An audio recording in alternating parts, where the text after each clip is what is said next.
Stefan Browning, do you think that New Zealand drivers are worse or more arrogant than anybody else in the world? What do you think? No, I don't think overall. I haven't been to lots and lots of places, but... But you've been to Auckland.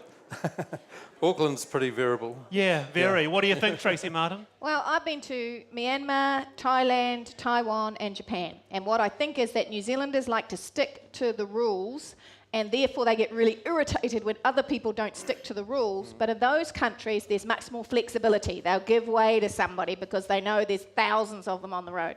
Yeah. So I think we get a bit tense about the rules. Okay, what about in Hamilton? Apparently the Waikato's the worst, isn't it? No, we're the best drivers. All right. Yeah. Okay, why is that, David Bennett? Because we have the V8s. Well, we have.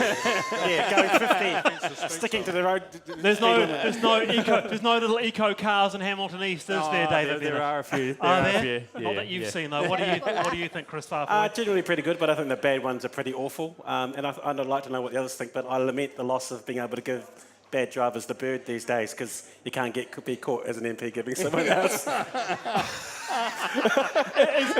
Explain. Well, if someone doesn't indicate, if someone doesn't indicate or they're bad driving, then you want to give them that, but you can't because they go, "That's my MP." Have you been averse to giving them a bit of a tohenity, have you? I can't do it anymore, though. At times I'd love to. All right. What about foreign tourists coming here? Foreign drivers, rather.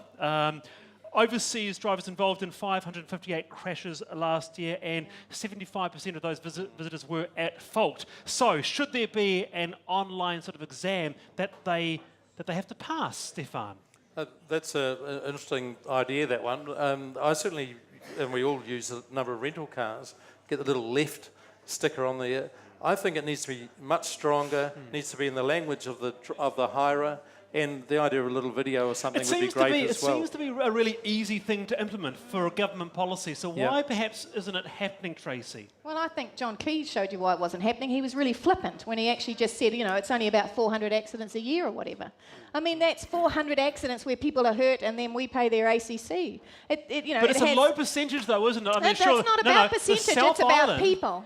No. It's about people. It's not about percentages, it's about people. And it's really easy to show a video, to have... John Campbell came up with some brilliant ideas, really low-cost, brilliant ideas. Let's just do them.